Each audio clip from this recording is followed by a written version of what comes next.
In this video, we shall discuss extensive form of a game and how to analyze them. What is a game in extensive form? A game in extensive form is a tree diagram in which each strategic decision is shown as a branch point. Here is an illustration. This is an example of an extensive form of a game. It is a tree diagram. As you can see, these are the branch points in the game because this is where the players make a decision. Now, if player number 1 would confess and player number 2 will not confess, then the payoff for both players would be 1, 25. 1 is the payoff for player 1 and 25 is the payoff for player number 2. Let us have an example of finding or creating the extensive form of a game. An incumbent local government official runs against a challenger. They are contemplating on which position to take regarding an issue of importance. The incumbent chooses first. If both choose the same position, the incumbent wins. Otherwise, the challenger wins. Assume that the payoff for winning is positive 10. The value of choosing a position not consistent with their party platform is negative 5, and the payoff is the sum of the values obtained. Let us draw the extensive form of this scenario. In this scenario, the incumbent chooses first. If the incumbent chooses a position that is consistent with their party platform, then the challenger makes the next move. If the challenger also chooses a position that is consistent with their party platform, then the incumbent wins and gets 10 points. Now, the challenger loses and gets 0 points. So, the payoff in this situation or scenario would be 10, 0. Now, if the challenger is choosing a position that is not consistent with their party platform, then both the players have different choices. In this case, the challenger wins and gets 10 points, while the incumbent loses and gets 0 points. However, the challenger is choosing a position not consistent with their party platform, so that's why we need to deduct 5 points from the challenger. So, the payoff values in this scenario would be 0, 5. Now, if the incumbent chooses a position that is not consistent with their party platform, then the challenger makes the next move. If the challenger is choosing a position that is consistent with their party platform, then the challenger wins and gets 10 points. And incumbent loses and gets 0 points. Now, since the incumbent is choosing a position that is not consistent with their party platform, incumbent gets a deduction of 5 points. So now, the payoff values for this scenario would be negative 5, 10. Now, if the challenger chooses a position that is not consistent with their party platform, then both of them have the same choices. And therefore, the incumbent wins and the incumbent gets 10 points. The challenger loses and gets 0 points. But since both of them are choosing a position that is not consistent with their party platform, then we need to deduct 5 points from both of them.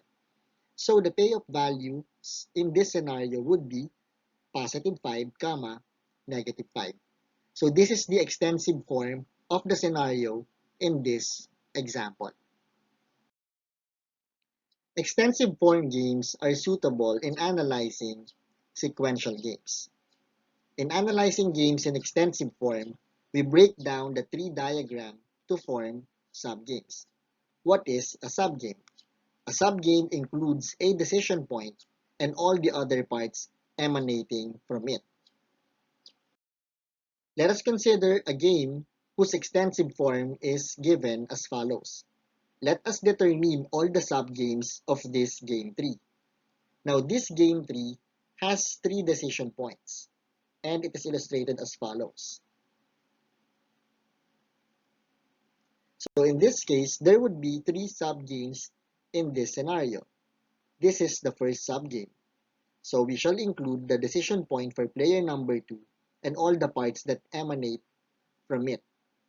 Then the second would be another decision point for player number 2 and all the parts emanating from it. Now, the whole game is considered a subgame of itself.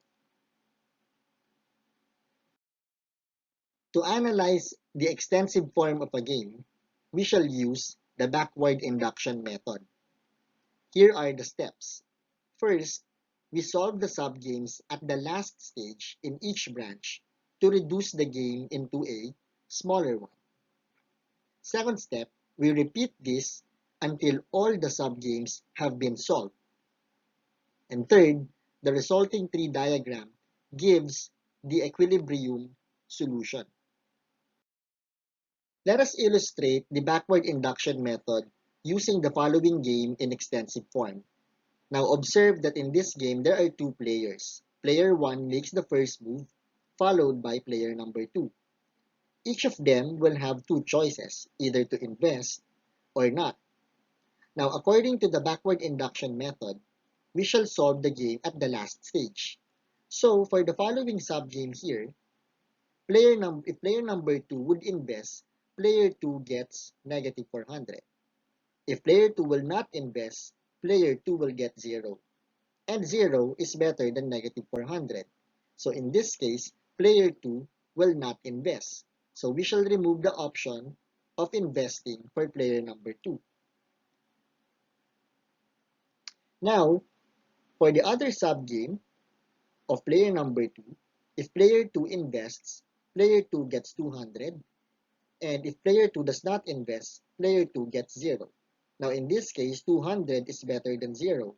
So in this case, player 2 would invest. So we shall remove the option of not investing for player number 2. Now the game is smaller. So player number 1, if he invests, player number 1 gets negative 800. Now if player number 1 does not invest, player number 1 gets 1,100. And then of course, 1,100 is better than negative 800. So in this case, player number 1 will not invest. So which means we need to remove the option of investing for player number 1. So this means that the solution of the game is player 1 does not invest and player 2 investing. So therefore, the payoff of the game would be 200, 200. Now, the reason why we are solving the last stage first is that when player number 1 chooses to decide to invest or not invest, he doesn't have any control on the decision of player number 2.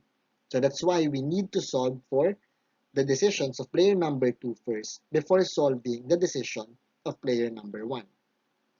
Now, this shows the backward induction method.